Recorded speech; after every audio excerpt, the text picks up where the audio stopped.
Hello, welcome to lawyer academy India और मैं हूं एडवोकेट करण मौर्य। आज हम लोग देखने वाले हैं अपना topic foreign exchange management act, fame act, जिसको देखने वाले हैं।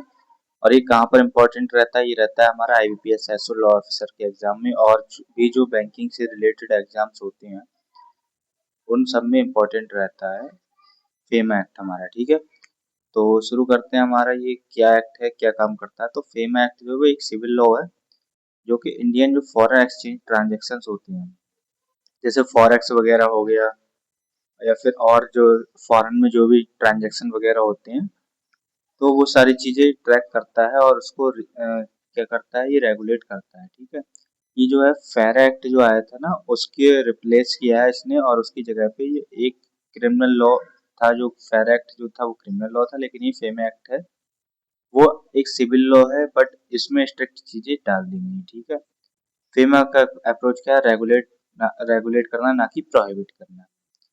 इसकी इम्पोर्टेंट डिटेल्स हैं जो कि हमें देखनी चाहिए। जो है पूरा नाम इसका क्या है? फेम एक्ट का foreign exchange money management act 1999 enacted कब हुआ था? 19 दिसंबर 1999 में।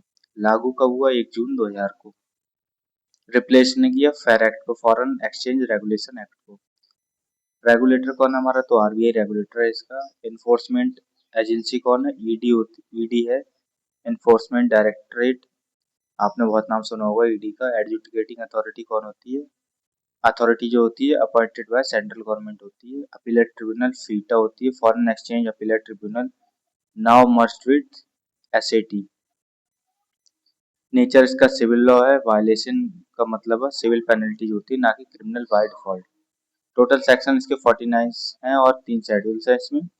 की कनेक्शन इसके पीएमएलए एक्ट से हैं, prevention of money laundering act. ठीक है, और फेम और फेरा में अंतर क्या क्या था वो देख लो।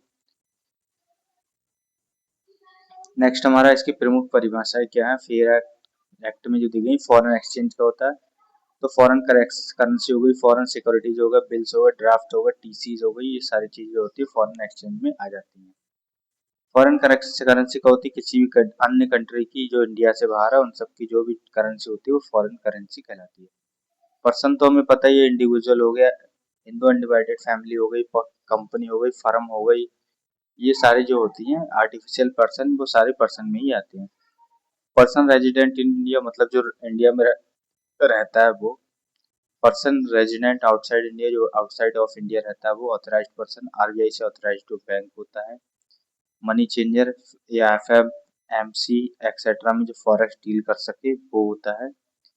कैपिटल अकाउंट ट्रांजैक्शन क्या होता है? जिससे इंडिया की एसेट लायबिलिटीज बढ़ती है फिर घटती हो, तो उसे कहते हैं capital account transaction. Current account transaction जो होता है, जो कैपिटल अकाउंट ट्रांजैक्शन नहीं है, वो सब करंट अकाउंट ट्रांजैक्शन होता है। इससे ट्रैवल हो गया, ट्रेड हो गया, रेमिटेंस हो गया, डिविडेंड्स हो गए, वो सारी चीजें ये देख लो एक बार। नेक्स्ट चीज है हमारी current account versus capital account transactions क्या होते हैं? इंपॉर्टेंट पॉइंट है, देख लेना, याद कर लेना इसको। डेफिनेशन क्या है? Trade, services, travel, remittance, regular जो इनकम एक्सपेंसेस होते हैं वो करंट अकाउंट ट्रांजैक्शन होते हैं। कैपिटल अकाउंट ट्रांजैक्शन में आते हैं एसेट लायबिलिटीज हो गई, चेंज करने वाले ट्रांजैक्शन जो होते हैं, जैसे इन्वेस्टमेंट, लोन्स, ये सारे आते हैं। डिफॉल्ट रूल है इसका, फ्रीली परमिटेड होता है, आरबीआई की कोई परमिशन नहीं चाहिए होती। लेकिन रेस्ट्रिक्टेड क्या चीज है?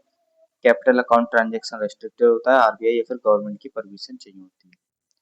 ये जो है करंट अकाउंट ट्रांजैक्शन, ये सेक्शन 5 में दिया गया है, और कैपिटल अकाउंट ट्रांजैक्शन सेक्शन 6 में दिया गया है। एग्जाम्पल्स है इंपोर्ट एक्सपोर्ट हो गया, payment, travel expenses, dividends to NRIs, royalties, ये सारी चीजें आ जाती हैं करंट अकाउंट ट्रांजैक्शन में। एफडीआई, एफपीआई, एफआईआई, ईसीबी, ये सारी चीजें आ जाती है कैपिटल अकाउंट ट्रांजैक्शन में। रेस्ट्रिक्शंस होती हैं कुछ करंट अकाउंट, जैसे कि ट्रांजैक्शन पर सेंट्रल गवर्नमेंट रेस्ट्रिक्शन लगा सकती है, और इसमें जो है कैपिटल अकाउंट ट्रांजैक्शन में आरबीआई फर्स्ट, सेकंड और थर्ड शेड्यूल में क्लासिफाइड जो है रेस्ट्रिक्शंस लगा सकती है। कंट्रोल कौन करता है? नहीं, ये जो है करंट अकाउंट ट्रांजैक्शन ये सेंट्रल गवर्नमेंट कंट्रोल करती है, और जो कैपिटल अकाउंट ट्रांजैक्शन है वो आरबीआई करती है कंट्रोल। आरबीआई की पावर्स क्या है? तो ऑथोराइज्ड पर्सन जो होता है, कैसे अपॉइंट करता है आरबीआई? तो आरबीआई किसी भी पर्सन को ऑथराइज्ड पर्सन अपॉइंट कर सकता है या फिर दर्जा दे सकता है, जो भी वो ठीक समझेगा। ऑथराइज डीलर्स होते हैं, इसमें मनी चार्ज चेंजर्स होते हैं, एफएमसीज होते हैं और बैंक्स होते हैं। ईडी कैटेगरी क्या होती है? फुल फॉरेक्स सर्विसेज, जैसे कि एसबीआई और एचडीएफसी के पास में ये सारी सर्विसेज हैं। ठीक है, ऑथराइज डीलर्स जो है वो हैं ये।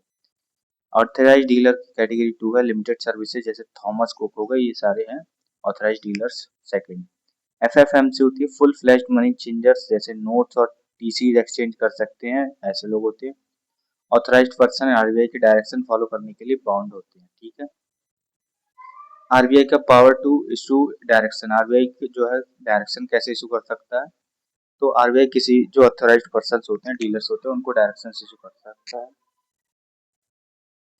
किसी भी तरीके से कर सकता है। अगर वो नहीं मानते हैं तो क्या कर सकता है? आरबीआई उनका लाइसेंस सस्पेंड कर सकता है या फिर कैंसिल कर सकता है। आरबीआई के पास इंस्पेक्शन की पावर होती है, क्योंकि हाईएस्ट अथॉरिटी होती है फाइनेंस के सेक्टर में आरबीआई। अब ईडी और कंट्रावेंशन क्या होता है? एनफोर्समेंट डायरेक्टर का। तो वायलेशन टाइप क्या होता है और पेनल्टी। ठीक है, जो कि इंपॉर्टेंट पॉइंट है, एग्जाम पॉइंट ऑफ व्यू से नोट कर लेना इसको।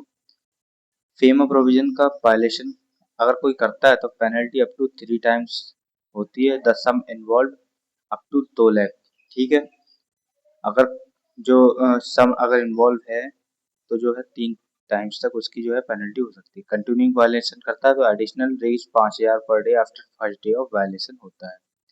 हवाले के ट्रांजेक्शन से penalty up to 3x of amount के 3x होता है। और कन्फिस्केशन ऑफ करेंसी सिक्योरिटीज होती है। कंपाउंडिंग होती है सेक्शन 15, वायलेशंस कंपाउंड की जा सकती हैं आरबीआई और ईडी के साथ सेटलमेंट करके। ठीक है, इसीलिए इसको सिविल एक्ट बनाया गया है, सिविल पेनल्टी होती है इसमें। ठीक है, और लेकिन जो पीएमएलए एक्ट है हमारा, वो क्रिमिनल जो होती है क्रिमिनल एक्टिविटीज को और क्रिमिनल जो पेनल्टीज है उनको इन्फोर्स करता है। एडजुडिकेशन प्रोसेस क्या होती है हमारी? तो होती है स्टेप 1 में ईडी समन करती है और इन्वेस्टिगेशन करती है। दूसरा शो कॉज नोटिस दिया जाता है अक्यूज्ड को। तीसरा एडजुडिकेटिंग अथॉरिटी है वो हियरिंग करती है। चौथा ऑर्डर पेनल्टी इम्पोज करती है। पांचवा अपील हो जाती है 45 दिन के अंदर अंदर। पीवाईक्यू इसमें आ जाता है 45 दिन, कितने दिन के अंदर जो है अपील की जाती है वो। फिर हाई कोर्ट और फिर फर्दर अपील सुप्रीम कोर्ट जा सकती है। अरेस्ट की पावर किसको है? तो फेमा में अरेस्ट की पावर बहुत लिमिटेड है, लेकिन फेमा की तरह नहीं है। ठीक है, समन्स अगर कंप्लाई नहीं किया तो कंटेम्प्ट की प्रोसीडिंग चल जाती है। पीएमएलए के अंडर ईडी क्रिमिनल केसेस में अरेस्ट कर सकती है। फेमा के directly under arrest exceptional circumstances में होता है, ऐसे डायरेक्टली नहीं होता है। ठीक है, सर्च एंड सीजर सेक्शन 37। तो ईडी ऑथराइज होती है सर्च करने के लिए, सीजर करने के लिए, वारंट के विदाउट वारंट के भी होती है। ये सारी चीजें आप पीएमएलए एक्ट पढ़ोगे ना तो आपको अच्छे से समझ में आएगी, क्योंकि पीएमएलए एक्ट और फेमा एक्ट दोनों में डिफरेंस है, और लेकिन दोनों ही इन चीजों को ही डील करते हैं, लेकिन उनका जो तरीका है वो अलग अलग है। इसीलिए जब आप उसको ना पढ़ोगे ना कंपेयर करके तो ज्यादा अच्छे से आपको समझ में आएगी। फॉरेन डायरेक्ट इन्वेस्टमेंट क्या होता है? 5DI। तो फेमा के अंडर क्या है? फॉरेन डायरेक्ट इन्वेस्टमेंट में सबसे इंपॉर्टेंट कैपिटल अकाउंट ट्रांजेक्शन होता है। FEMA plus RBI regulation, DPIIT guidelines like मिल के एफडीआई गवर्नमेंट जो गवर्न करते हैं। ठीक है, जैसे ऑटोमेटिक रूट होता है तो आरबीआई गवर्नमेंट की परमिशन जरूरी नहीं, डायरेक्टली इन्वेस्ट कर सकते हैं।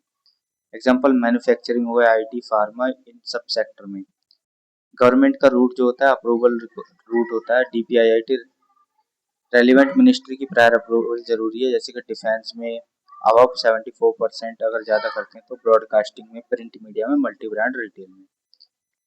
अगर प्रोहिबिटेड सेक्टर्स हैं तो एफडीआई अलाउड नहीं है। ठीक है, कंप्लीटली बैंड है, जैसे कि लॉटरी, गेमिंग, चिट फंड्स, निधि कंपनी, इन सब, एटॉमिक एनर्जी, रेलवे ऑपरेशन, इन सब में जो है फॉरेन जो इन्वेस्टमेंट होता है वो बिल्कुल नहीं किया जाता है, क्योंकि ये जो है हमारे देश के लिए खतरा हो सकता है। दूसरा ये भी खतरा हो सकता है, इसलिए इसमें भी परमिशन चाहिए होती है, लेकिन इसमें कोई दिक्कत नहीं आती है। एनआरआई, नॉन रेजिडेंट्स इंडियन, वो क्या होते हैं अकाउंट्स फेमा के अंदर, तो ये देख लो एक बार, इतना इम्पोर्टेंट चीज नहीं है। लिबरलाइज्ड रेमिटेंस स्कीम, ये स्कीम होती है जो कि रेजिडेंट इंडिविजुअल जो होते हैं साल में 2.5 लाख रुपए तक रेमिट कर सकते हैं बिना आरबीआई की परमिशन के। उनका पर्पस होना चाहिए education, travel, medical, gifts, investment, abroad, maintenance, ये सारी चीजें होंगी तो उन्हें कोई दिक्कत नहीं होगी अगर 2.5 लाख तक का वो यूज करते हैं। ऑल आउट फॉरेन स्टॉक्स हैं, म्यूचुअल फंड्स हैं, प्रॉपर्टी परचेज, ये सारे में भी कोई दिक्कत नहीं होती है। अलाउड क्या चीज नहीं तो direct investment in FATF, non compliant countries, margin trading, इन सबको बैन कर रखा है, अलाउड नहीं। एलआरएस क्या है? Under section 5 current account plus RBI master direction. Export of goods and services, तो ये इतना इम्पोर्टेंट नहीं, छोड़ दो।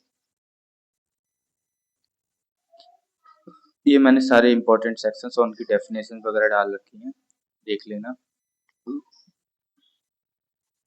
ये हमारे याद करने वाले नंबर्स हैं, फैक्ट्स वगैरह हैं, तो एक बार इनको देख लेना।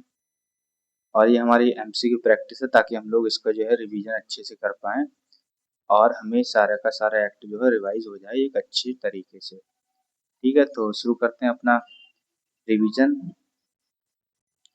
फेमा 1999 ने कौन से एक्ट को रिप्लेस किया? तो फेयर एक्ट को रिप्लेस किया। फेमा 1999 कब लागू हुआ? 1 जून 2000 को लागू हुआ था। फेमा के अंडर करंट ट्रांजेक्शन का डिफॉल्ट रूल क्या है? तो वो है रूल जनरली फ्रीली परमिटेड होते हैं। फेमा के under person resident in India बनने के लिए मिनिमम कितने दिन इंडिया में रहना चाहिए? तो होना चाहिए 182 दिन तक। फेमा के अंडर इन्फोर्समेंट और इन्वेस्टिगेशन एजेंसी कौन सी है? तो वो है हमारी ईडी। ईडी आपने बहुत सुना होगा। फेमा वायलेशन पर कितनी पेनल्टी होती है? तो वो होती है हमारी 3 टाइम्स द अमाउंट और रेस 2 lakhs whichever is हायर, जो भी हायर होगी। फेरा 1973 और फेमा 1999 में बर्डन ऑफ प्रूफ का क्या फर्क है? फेरा में अक्यूज पर होता है लेकिन फेमा में ईडी या फिर प्रोसिक्यूशन पर होता है। एलआरआईस क्या होते हैं? लिबरलाइज्ड रेमिटेंस स्कीम के अंडर रेजिडेंट इंडिविजुअल ईयर में कितने रुपए रेमिट कर सकते हैं? तो वो 2.5 लाख रुपए, 2.5 lakh dollar, sorry dollar remit कर सकते हैं। एक्सपोर्ट प्रोसीड्स कितने टाइम में इंडिया में रियलाइज करने चाहिए? तो वो 9 मंथ्स में होनी चाहिए। NRE account non resident external के बारे में क्या सही है?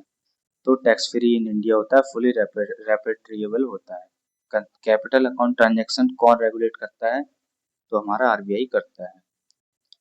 एडजुडिकेटिंग अथॉरिटी के ऑर्डर के अगेंस्ट अपील कहाँ और कितने दिन में करनी होती है? तो करनी होती है 45 दिन में। एफसीएनआर अकाउंट में कौन सी करेंसी में डिपॉजिट होते हैं? तो वो होते हैं हमारे फॉरेन करेंसी जैसे USD, CVP, euro etcetera. Authorised person FEMA के कौन से सेक्शन के अंडर डिफाइन है? तो हमारा सेक्शन 2C में। एफडीआई के ऑटोमेटिक रूट का क्या मतलब है? तो वो मतलब है कोई प्रायर परमिशन नहीं चाहिए होती, डायरेक्टली इन्वेस्ट कर सकते हैं। और वो क्या क्या सेक्टर थे? तो वो सेक्टर थे हमारे मैन्युफैक्चरिंग, आईटी, ये सारे सेक्टर थे जिसमें डायरेक्ट जो है इन्वेस्ट कर सकते हैं। नेक्स्ट फेमस सेक्शन 3 के अंदर अनुसार क्या रिस्ट्रिक्टेड है? तो वो फॉरेक्स डीलिंग्स बिना आरबीआई गवर्नमेंट की परमिशन के। फेमा वायलेंस को कंपाउंड करने का क्या मतलब है? ईडी और अकेस्ट के बीच सेटलमेंट हो जाता है, पेनल्टी पे करके केस क्लोज करना होता है। एनआरओ अकाउंट से एनुअल रेपेट्रिएशन लिमिट कितनी है? तो वो हमारी $1 मिलियन, मतलब 10 लाख डॉलर्स है उसकी लिमिट। नेक्स्ट हमारा फेमा के अंडर सर्च के बाद एडजुडिकेटिंग अथॉरिटी को रिपोर्ट कितने दिन में करनी होती है, कितने टाइम में करनी होती है? तो वो 48 आवर्स में करनी होती है। फेमा 1999 का प्राइमरी रेगुलेटर कौन है? तो वो हमारा आरबीआई। ठीक है, तो ये हमारा लास्ट मिनट एग्जाम टिप्स है जो आप देख सकते हो। बाकी अगर आपको लॉ का बंडल चाहिए पूरा का पूरा, जिसमें हमारे होंगे एमसीक्यूज, नोट्स होंगे सब्जेक्ट वाइज और मॉक टेस्ट होंगे, तो ये कैसे मिलेंगे मैं बता देता हूँ आपको। तो ये नोट्स आपको मिलेंगे हमारे इस वाले नंबर पर, और कैसे मिलेंगे मैं बता देता हूँ। वो आपको मिलेंगे 399 रुपीज़ में। इसमें आपको ये स्कैन करना है पेमेंट के लिए, या फिर आप इस नंबर पर पेमेंट कर सकते हो, स्क्रीनशॉट भेजोगे और आपको नोट्स मिल जाएंगे। इसमें आपको क्या क्या मिलेगा? आपको मिलेंगे सब्जेक्ट वाइज नोट्स, एमसीक्यूज मिलेंगे सब्जेक्ट वाइज, और 20 मॉक टेस्ट मिलेंगे जो कि 100 क्वेश्चंस के होंगे। आईबीपीएस एसओ के लिए 20 मिलेंगे, जुडिशरी के लिए। तो अगर आप लोग करना चाहते हो तैयारी और ये नोट्स चाहिए आपको अपनी तैयारी को एकदम फुल प्रूफ बनाने के लिए, तो नोट्स ले सकते हो। बाकी मिलते हैं नेक्स्ट वीडियो में, तब तक के लिए धन्यवाद।